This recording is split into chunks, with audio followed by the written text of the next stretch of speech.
All right, let's get going. So you're here for Sales Intel and Connect Leader, and we're going to be talking about the cold everything secret to sales. So with everything that's going on, Joe and I were talking just a little bit ago. This has been a very, very popular topic category. Everybody's trying to figure out how to make the transition from organizations that may have had a significant outside sales presence to being pretty much 100% inside, having face-to-face in-person events pretty much sidelined, throwing everybody into quite a bit of flux here. So these topics tend to play really well, and excited to have Joe here with us from Connect Leader. So you have with us today, my name is Jason Hubbard. I'm Vice President of Partnerships and Alliances at Sales Intel. And then we have Joe Cronin here with us from Director of Inside Sales, from Connect Leader. Joe, welcome, man.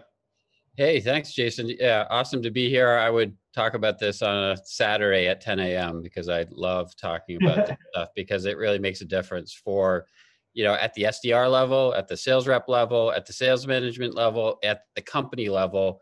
If you don't get this stuff right, things don't go well. So I love talking about it. Yeah, it's absolutely crucial. As I find myself saying more and more often, I don't think that much has fundamentally changed this year as far as what you need to be doing to be successful. The primary thing that's changed is that if you're not following those best practices, if you're not doing the things that everybody knows they need to be doing anyway, it's just become a lot more unforgiving for not doing things the right way.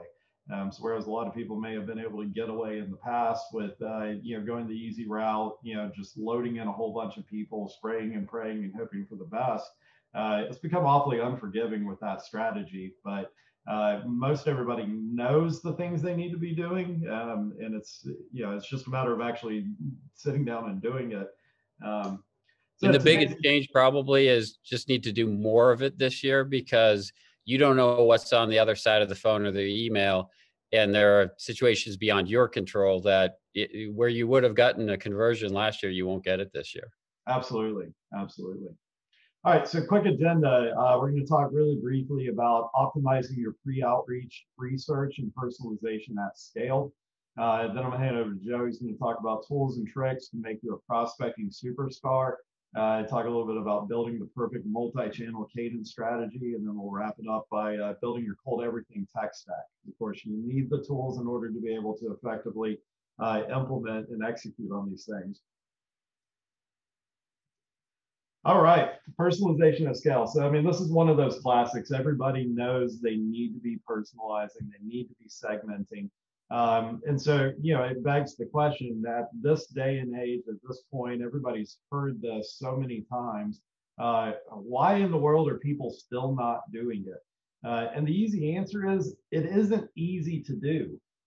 It takes time, it takes effort, it takes prioritizing this. It takes also giving it the time to be able to see results from. And I see this all the time. People will go through an initial phase of personalization, customization, segmentation, and then they won't give it long enough to play out to be able to really see results. And they'll throw up their hand and say, hey, well, that was a waste of time. Why did we ever do that? So really important to actually do it, but also to learn how to do it right. So, it is going to take time, it's going to take effort. But there's certain strategies that you can employ that make this a whole lot more efficient and a whole lot more effective. And so one of the biggest things you've got to do is figure out, how do you do this at scale? How do you make this a replicable process that's as efficient as humanly possible? And before I get into the ways you can use data and some tips and tricks on how to actually do your segmentation, the single biggest thing that I tell people whenever they're doing this is, make sure that you're recording this information as you're going through the segmentation. If you're doing your pre-outreach research, stuff like that, make sure you're logging that, whether that's in your CRM, whether that's in your notes, whether you're doing it in Google Sheets. Of course, I'm a big proponent of actually doing this in your CRM. But make sure you're doing that, because one of the biggest things you can do as a time waster is have to go back and redo that research every single time you reach out to that person. And with most touches taking, or most campaigns taking 8 to 16 touches these days, it's a lot of times to go back and do that research all over again. So some key things you can use to be able to segment, break out your groups into different audiences, customize your content for outreach, stuff like that. Firmographics, so these are things like information about the company. So things like revenue, what industry vertical they're part of, number of employees, where they are geographically, even age of the company, stuff like that. Technographics, a lot of people are going to be familiar with, but this is the technology footprint of the company. So it's what technologies, what tech stack they're using, they're employing, leveraging internally, as well as in some cases even visibility into what they're evaluating, what they're considering, as well as what are common technologies and tech stack within that industry or their vertical. Intent's another one that a lot of people have some familiarity with, some not so much, and even when they do, there's varieties of intent. In a nutshell, intent is data on what people are doing, what they're engaging with content-wise, what they're showing interest in. At a really basic level, we're all using intent data, whether we realize it or not, because anytime you're looking at who's opened an email, who's clicked on a link, who's visited a page on your website, who's filled out a form, who's downloaded a white paper, who's registered for a webinar, all of those are intent signals. They're just first-party internal intent signals. What most people are talking about whenever they're talking intent in this context is a third-party intent signal. So something like Bombora, who we have a partnership with, where they're able to track over 7,000 different topics and be able to look at where interest intent is surging on those topics at a company level. So this extends that reach and that visibility outside of your own intent topics. Company intels is like where people have been in the news, have they had rounds of funding, have they released a press release, have they had coverage, stuff like that. And then you can take all of this and be able to break people up into segments, into chunks, into audiences, which allows you to be able to tailor content for a wider group than just having to tailor content to an individual single person. And so you're trying to whittle down. This doesn't mean that you don't personalize at an individual level, but you create a funnel with it. And so, you start wide, you start fairly specific but wide, and you start coming up with things like content around a specific industry or a vertical, or geographic content or something like that. And then you start working your way from there down into more specific stuff like persona type content. What are the pain points, the things that person, that role are interested in? And then you can extend that all the way down to individual personalized content. Hey, I'm from North Carolina too. Great to see you there. Or we went to the same school or something like that. Or hey, your team did awesome over the weekend. That type of stuff. What about you, Joe? Any specifics that have been really effective on your end? Well, I think all of that is effective. And, where I come from, it's about getting the acceleration so you have time to do more of that smarter stuff, right? And there are certain prospects that deserve a little bit more of that kind of touch than others do, right? And that's part of what I'll be talking about. But for sure, the company intel, like, if you think of a company like Connect Leader that we're helping with sales acceleration, and yeah, if we see that a company has recently gotten funding, is on a growth trajectory, they need us, right? And they're in the hiring process. So they're better to talk to than a company that's not in that situation. So yeah, I love this slide. Right. Okay. All right. So now let's talk about prospecting as a superstar. I'm going to hand this over to you, Joe, and you can talk through some of your guys' best practices. Yeah. Thanks, Jason. And thank you everyone for attending today, because I know I didn't look at the official records, but this might be, since COVID started, might be the 1 millionth webinar that was put out there. And so I know everyone's time is valuable. And for sure, I plan to have some nuggets in here that everyone's going to take away and say, "Ooh, I learned that and that during this." Some of what I say will be real basic, like, well, of course, basic to you, but maybe not to someone else who's watching this. So we're going to run through it. But the biggest takeaway I want everyone to have is that I think it was Aristotle who said, The whole is greater than the sum of the parts, right?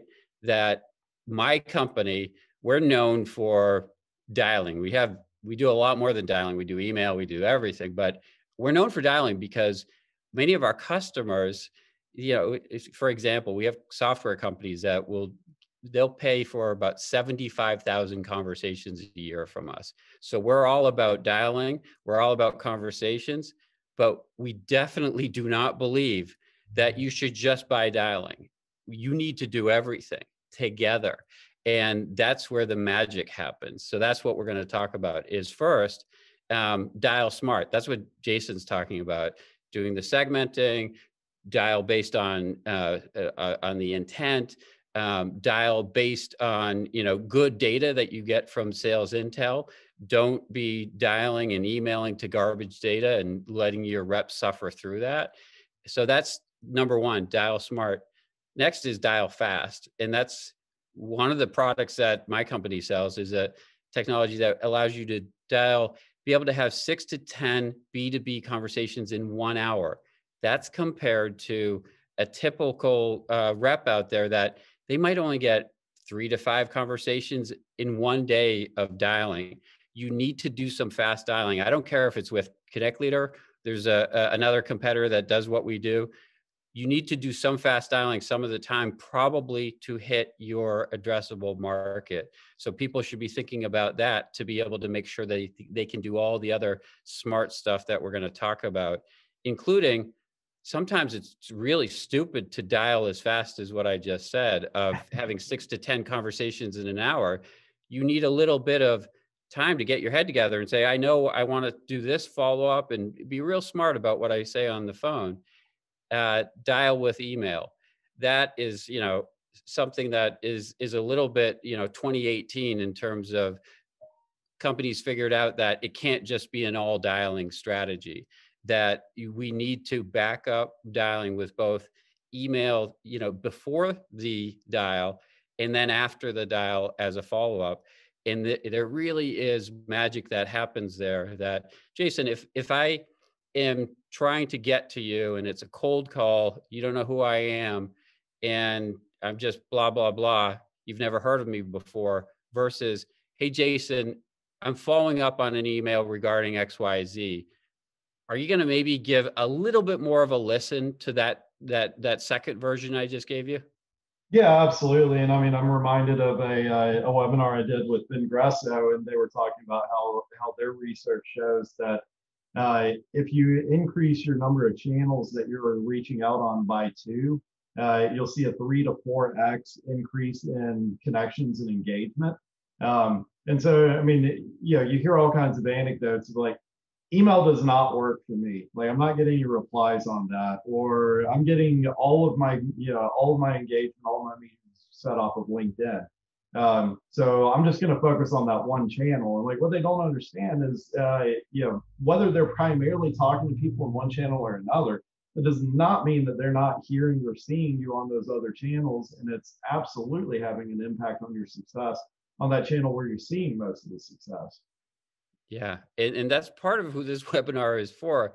Those folks that are saying, I just do LinkedIn, or I just do email, or I just do calling. It's not good enough anymore. And you need it all to combine with each other to make it all more effective.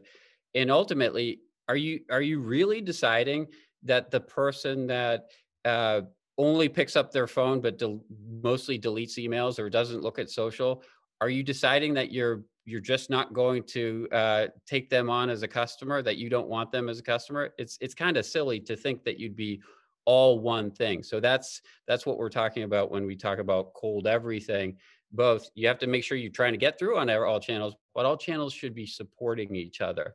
And related to video is, if you want to make that cold call work better, if you've gotten to them, that prospect, with a video in their email or a video in their LinkedIn beforehand, guess what? There's way better likelihood that first 10 seconds of the phone call, where most people get brushed off, you're going to get a little bit more time to be able to, because here's why, is that, Jason, you're going to feel targeted. You're going to feel like, oh, this isn't one of 1,000 calls this guy's making. Joe wanted to talk to Jason. That's Yep. the difference. And that's why it works. And the same thing, you were just mentioning LinkedIn, that we're going to talk more about how to effectively use LinkedIn to make sure your calling and your emailing campaigns work better. And this is something I don't think people talk about enough, is dialing and emailing with remarketing. And sales folks don't know of that a lot of times, what I'm talking about, but it's that old thing that you click on something on the web, it's a pair of shoes and whatever, that you all of a sudden are being followed around by that same pair of sneakers wherever you go. You see an ad here, there, and everywhere. Most B2B kind of companies have the ability that once a prospect hits their website one time, that now all of a sudden, for Connect Leader, as a prospect hits our website one time, now you're going to see, go ahead, by the way, everyone, go to connectleader.com right now, and we'll follow you on Facebook. We'll follow in terms of you're in your Facebook feed, all of a sudden there's Connect Leader. The same thing throughout the web. The point is this, is now, Jason, when I call you and you've barely heard of me, but now you kind of have heard of me, are you more likely to take that call, get back beyond that first 10 seconds, do you think? Yeah, absolutely. And even going beyond retargeting, more and more you're seeing coordination between sales and marketing. I mean, it's where you're seeing more and more the terms marketing. And one of the keys to that is leveraging an ABM platform where they don't even have to hit your website. You can, if you've got coordination between your sales and marketing teams, you're doing an ABM approach to how you're doing your sales and marketing, and you've got an ABM platform. You can feed in those domains. In some cases, you can even feed in those email addresses of those specific contacts that you're targeting, and even surface and hit them with ads before they've even been to your website. So it's all a cumulative effect, and the more that you have coordination between channels and departments, the more effective you're going to be. Yeah, and that's all true. But here, what I want people to think about, especially sales reps, is that you actually have some control here. If you can figure out ways to get your prospects to good content on your website that's enticing to them, now you have control of whether or not that prospect for a period of time is going to continue to see your company name, to make your emails work better, make your phone calls work better. And then the last point here is what Jason was referring to before, of intent-based intel. And that can be either from places like Bombora, from Sales Intel, or even, it's intent-based. If someone clicks on your email in your cadence, yeah, make those calls first, right? Yep. So yeah, Jason, I don't know if you want to jump in, talk more about this slide, or we can jump to the next one. Yeah, well, I just skipped right over the next one. So yeah, absolutely. And one thing to highlight just how important intent data is, whether it's first party or third party, is no matter how good of a job you've done of just explicitly defining your ICP, 100% who the companies are, who the decision-making personas are at those companies you're going to be reaching out to. Research shows only about 10 to 15% of that total population, that ICP you've identified, are actively engaged in the buying process right now. And so what intent allows you to do is be able to narrow in on that sliver, 10 to 15% of your ICP, that's actually actively evaluating right now. Of course, it's not going to be 100%, but it's a whole lot better than just going wide, where you're going to have as much as an 85, 90% miss rate. Yeah, and I think that's a good segue into this piece here, where I'm talking about, yeah, there's a baseline that, of course, you need to be making sure there's a mix of activity to all of your prospects that match your ICP, right? That should be fairly basic for most sophisticated B2B shops, that you want to make sure that as a manager, you can go into Salesforce or Zoho, wherever your data lives, and be able to see for any customers that match your ICP within the last month, that there is some contacts, a mix of it, of phone calls, email, social, because Jason's right. At any given time, only 10%, but you need to stay in front of them all year round so that when they're ready, they know exactly who you are, right? So that's baseline, and that's what everyone should be doing. When we talk about cold everything, if you have a smaller addressable market and you can do cold everything to that smaller addressable market, great. Some folks might find that, well, their addressable market's so big, they have so many prospects that match their ICP that they need to kind of have another category of ICP plus the ideal persona, which is saying, hey, again, for Connect Leader, our ideal persona might be chief revenue officer, right? And it's a real shame on us if at any of our ICPs, we're not really from every possible channel going after that chief revenue officer, right? So there might be other ICPs that there's not enough indications, right? That we want to make sure the emails are going out, the social, but the advanced stuff is reserved for some folks. So we can look at that in the next slide in terms of some tips and tricks in terms of being able to get to the right people.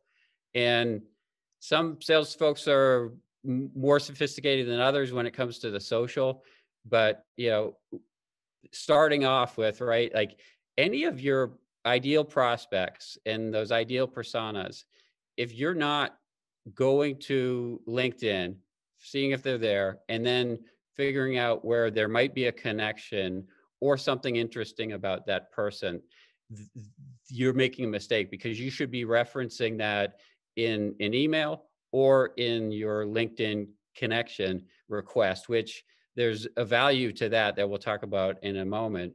But like for you, Jason, I went and looked at your profile and I noticed that you do not have one master's degree. You have 2 master's degrees. And if I email you and I say, hey, Jason, I noticed you have 2 master's degrees and here you are, how cool. Is that going to resonate more than blah, blah, blah, blah, blah, blah, that I'm sending to everyone else? Absolutely. Absolutely. Right. Like it's almost irresistible. You are being talked about, right, by someone else. You want to engage more. So you want to use that in any sort of emails, but also you want to figure out how to look at someone's profile. Jason, I think, writes some blogs, or at least is involved in some blogs that I could say, hey, I noticed you like this, or I noticed whatever. Something that I'm paying attention to Jason. I really want to talk to Jason. He isn't one of many. I really want to get to Jason. So related to that is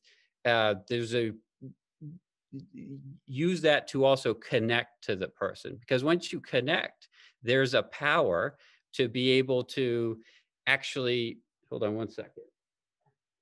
Just plugging in the old MacBook is making me nervous here. There's a power to, once you connect, that you're now in their feed, right? And I don't think you want to overdo it by spamming a whole bunch of stuff. But how cool is it that Jason connects with someone and now that prospect is seeing sales intel stuff in their feed, starting to get more familiar with them? Obviously, that starts to make everything else more powerful when that cold call is made. And, oh yeah, I'm connected. I see their stuff on LinkedIn sometimes. Do I let them get past that 10 seconds of that cold call? Yes, it's way more likely. That's where we're talking about cold everything. Everything needs to come together. Here's a couple nuggets for everyone. I don't see anyone really talking about this as much as they should, in terms of, I have the ability to get to my best prospect right now, their chief revenue officer, and be able to have a video sitting in their LinkedIn directly from me. Step 1, connect with them. Step 2, use my mobile to be able to just create a video that's going to end up in their LinkedIn messages. So that's, I think, a big takeaway, that when you're getting ghosted, or you're just trying to get to someone to the first time and, oh, they don't pick up any other way, why not try to send that video after you've sent the connection request and they've accepted? Same thing. You can just send a voice memo directly through LinkedIn.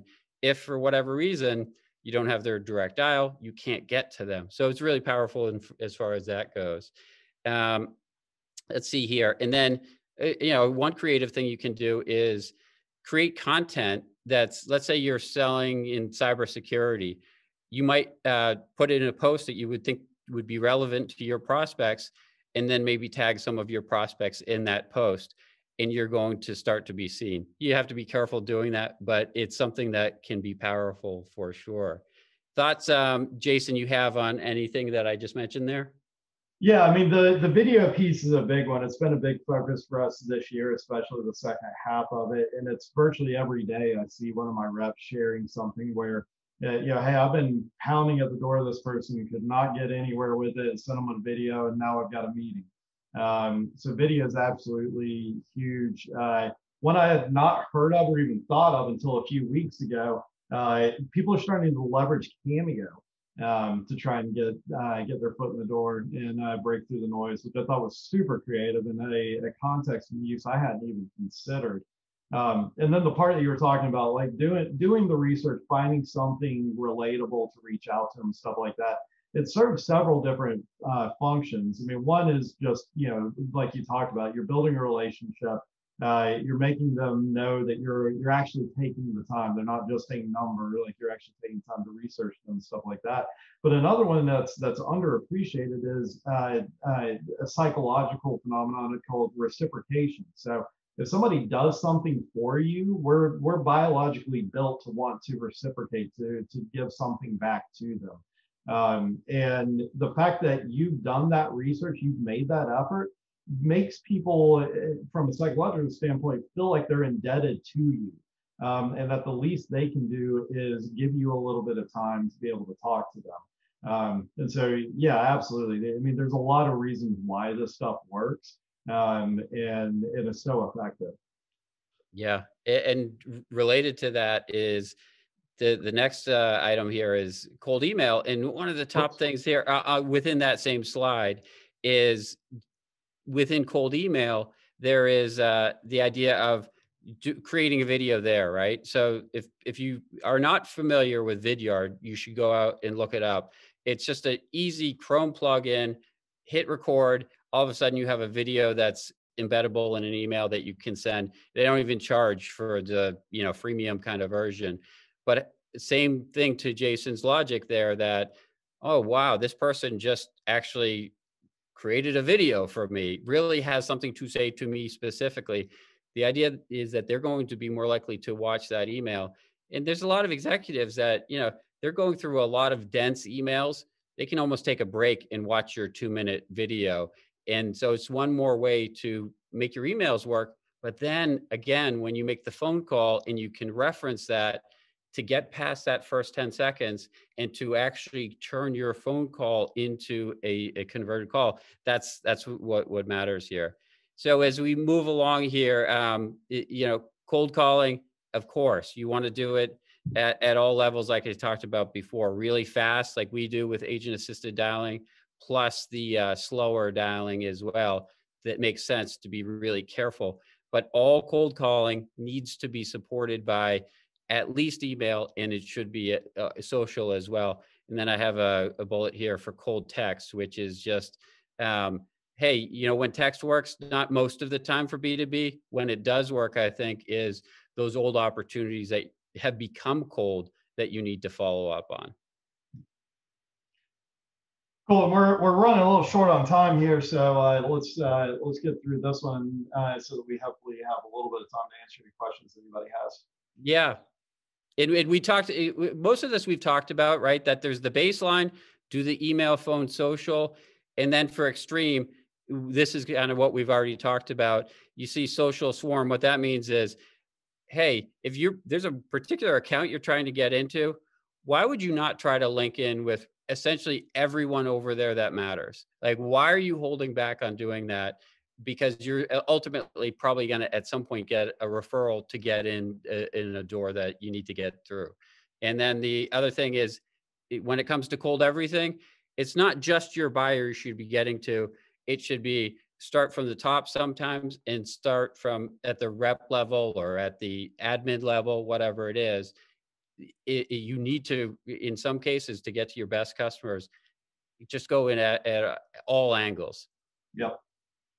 Yeah, I mean, everybody, every time you hear it, there's a new study saying there's even more people at the table whenever it comes to making a decision. So you have more than one decision maker, but don't forget that you also have, end users who oftentimes are not the people that hold the purse strings and making the final decision. You're going to have cheerleaders, advocates, stuff like that. So just because they're the ones not signing the check or executing the agreement, doesn't mean ignore them. A bottom-up, foot in the door strategy needs to be there alongside your top-down, focusing on your actual decision maker side of things as well. All right, and then last but not least is tech stack. So what's your ideal tech stack for this stuff, Jeff? Yeah, so it starts with data, right? So go with sales intel, make sure you get the data right. LinkedIn Sales Navigator, I think, is becoming a must more and more so, especially the enterprise edition. Some people don't know this, but actually works directly with Salesforce and will tell you within Salesforce when someone's no longer at the company so that you can clean up your Salesforce. So yeah, that's a must. And then from technology, anyone who's involved in, attending a webinar like this probably has heard of Outreach, Salesloft. Yes, you want to do those cadence emails, which by the way, you can do through Connect Leader as well. You want to do those outreach emails, but what has to happen is the phone call backups. You can't just do email all the time and not have the phone calls happening. And that becomes difficult when it's only 3 conversations per day kind of thing. So then there's Groove, Phone Burner, Sendoso, Jason, you mentioned before, ZipWeb for texting. And I even was nice enough to mention my competition in here because I was giving so many plugs for Connect Leader that I want you to know it's not just about Connect Leader. You should look at agent assisted dialing because it is, it's going from kind of horse and carriage to car, right? That it is just an unbelievable difference. And you have to go fast sometimes to do all the other smart stuff that we're talking about. So that's cold everything is hit all parts of the organization, everything you have, and anything. If anyone wants to add comments of like what we're missing here, we'd love to hear that. Yep. Well, awesome. We're a few minutes over, but I don't know about you, Joe. I can hang around for at least 5 more if anybody has any questions. So go ahead and pop those in the side panel if you have any. Wendy's asking, I'm not sure which one of us she was asking, but I can answer them, and you can as well, Joe. But when will we have integrations with Microsoft Dynamics? For us, it sells Intel. That's planned for Q1 of 2021. So coming up here in just a few months. Don't know about you, Joe. Yeah, we currently have integrations with Microsoft Dynamics. Okay, so I assume that one was to me then. All right, Robert's asking, what's the best way to personalize an email if the target is not on LinkedIn? So Robert's a great question. Obviously, LinkedIn's not the only place you can go and do your research and do your prospecting. So you can go to company pages. Oftentimes we'll have an about section with employees on it. Do just a basic Google search on that person. Oftentimes you'll find that they were a panelist or a speaker or something like that. They've got a bio up somewhere. And then you always have data providers such as Sales Intel, where you can see their job title, job level, job department, stuff like that, which of course is very similar to the stuff you're going to find on LinkedIn anyway. For us, at least in Sales Intel, we're not pulling that data or scraping it from LinkedIn. We do use LinkedIn to help us verify the data. But just because it doesn't live on LinkedIn does not mean that we don't have it or other data providers don't have information on that person.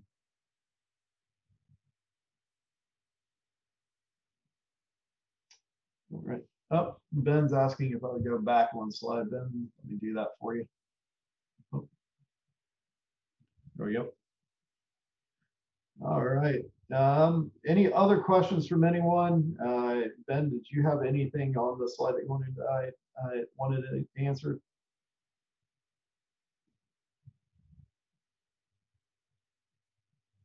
All right. Well, gone. I will go and wrap this up then. Joe, this has been fantastic. Yeah, thanks, Mark's Jason. asking where and when the deck will available. We will get an email out to everybody tomorrow with a link to the recap page. We'll have both the deck and the recording on it. And again, feel free to reply to that if you have any questions for either myself or Joe. Our contact information, of course, is on this last page of the slide as well. So you can reach out to us directly there as well. All right. Thanks so much, everybody. Joe, this has been fantastic. Really appreciate it. Yeah, thank you, Jason. And I hope, if nothing else, we got people psyched up to do more, right? Yeah, whatever it is, do more. All right. Thanks, everybody. Have a great day. Thanks.